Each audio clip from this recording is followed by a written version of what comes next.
Vous écoutez Radio Taïwan International et c'est l'heure des musées.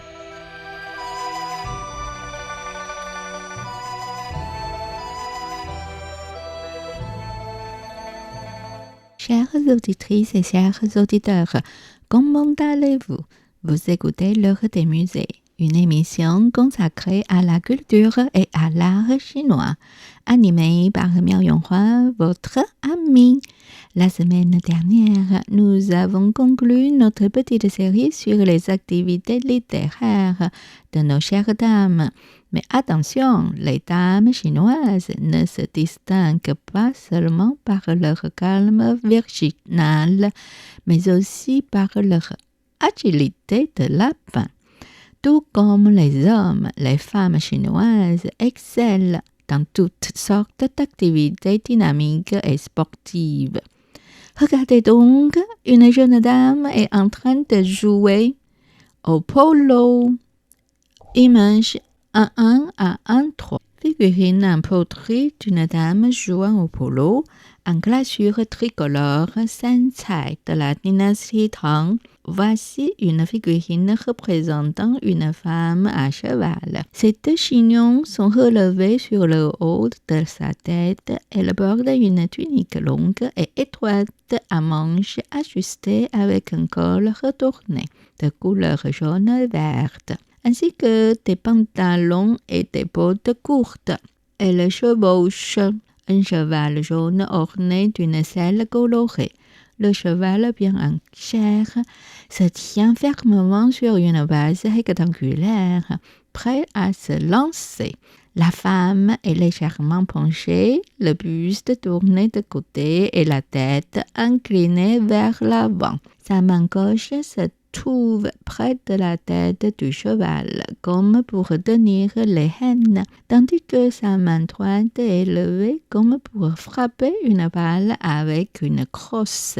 L'ensemble de l'œuvre est en terre cuite gris-jaune, recouverte d'une encobe blanche, puis décorée de glaçures tricolores, basse température, alternant les couleurs jaune, verte, blanche et brune, avec des tons vifs et éclatants. Les traits du visage et les expressions de la femme sont peints avec des détails colorés. Pendant la dynastie Tang, les funéraires somptueuses étaient à la mode et les objets funéraires trouvés dans les tombes étaient extrêmement luxueux. Les sculptures réalistes de figurines de toute taille, ornées de glaçures polychromes basse température, jaune, blanche, verte et brune. Les femmes de Tang considéraient la santé comme une forme de beauté. Elles aimaient porter des tuniques étroites à col retourné et des bottes souples, un habillement léger qui leur permettait de pratiquer diverses activités équestres. Le polo, originaire de Perse, était particulièrement apprécié par la haute société de l'époque Tang, et encore deux peintures sur le polo, sauf que cette fois-ci, nos dames le jouent avec l'empereur. Image 2-1 et 2-2. Ming Huang dirigeant un jeu de polo. Ding Guanpeng, un actif de Shun Tian, est entré à la cour des Qing en 1726 et en 1741 a été salué comme le peintre parmi les peintres. Il excellait à rendre des figurines en encre monochrome, des images bouddhistes et taoïstes et des portraits de Bai Miao. Cette œuvre appartient à la manière de peindre monochrome Bai Miao, montrant l'empereur Ming Huang des Tang à cheval jouant un jeu de polo. Parmi ceux également impliqués dans le jeu figurent des personnages non mandarins, des dames de la cour et des eunuques, pour un total de 9 personnes. De chaque côté de la peinture sont des objectifs avec une paire de gardiens.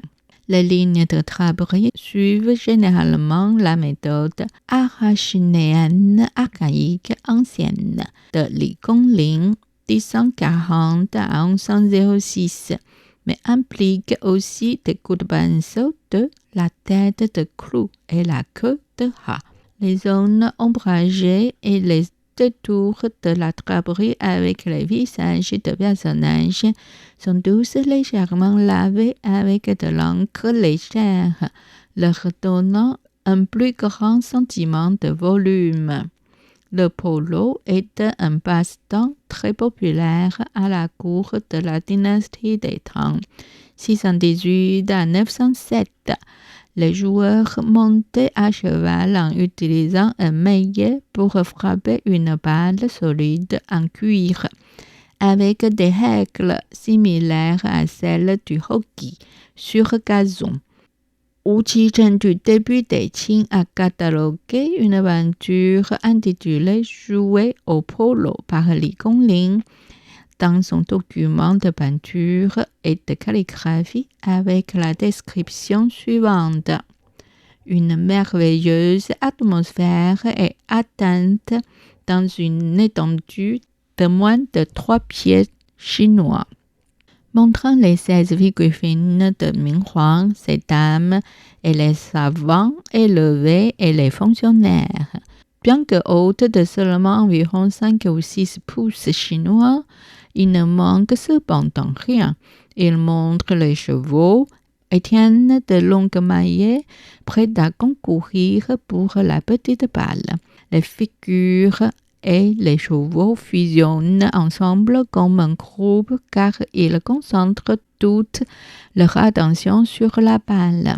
Une comparaison de cette aventure et un record révèle une correspondance presque parfaite, ce qui suggère que Ding Wanpeng imitait le joueur au polo peint par Li Gongling. En fait, Ding Wanpeng, dans sa signature datée 1747, indique que ce travail a été copié d'après une peinture de Li Gongling par ce titre. Ding Wanpeng était un excellent peintre de figures, notamment des sujets bouddhistes et taoïstes. Ses peintures suivaient les chemins tracés par Zhao Bingzhen et Deng Mei. Les visages de ces personnages sont modelés avec les lignes de pinceau et des nuances de couleurs. Il y ajoute des méthodes occidentales de perspective de clair-obscur. Son œuvre représente le modèle classique de la peinture de figures de la cour de Qing. Cette peinture est une représentation en contour à l'encre Baimiao de l'empereur Ming Huang, dirigeant les dames de la cour et les servantes, un total de 16 personnes, dans un jeu de qiju, un sport populaire à la cour des Tang dont les règles se rapprochent de celles du polo moderne. Le pli des vêtements suit en général les traits de pinceau de verre à soie de printemps de Li Gongling. Par endroits, on peut voir des traits têtes de clous et queue de rat. Le travail au pinceau est vivant et une sensation de vitalité est obtenue grâce aux méthodes de peinture occidentales. Y sont ajoutées. Et image 3, une peinture sur la même scène, mais beaucoup plus moderne, datée de la période de la République. Ming Huang dirigeant un jeu de polo, le qiju, également appelé le jeu de la balle, est un sport traditionnel de polo en Asie de l'Est. Son origine est incertaine, mais il est mentionné dans des écrits de la période des Han et de Wei. Et il était très populaire pendant la dynastie Tang. À l'époque de la dynastie Tang, la capitale Chang'an avait de vastes terrains de jeu pour le qiju, et les empereurs comme Tang Xuanzong et Tang Jingzong l'appréciaient grandement.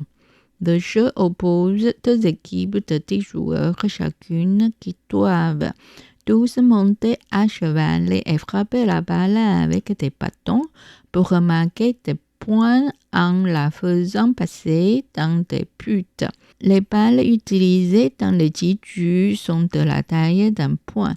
creuse au milieu et fabriquée à partir de bois léger et souple, sculptés avec des motifs délicats sur leur surface.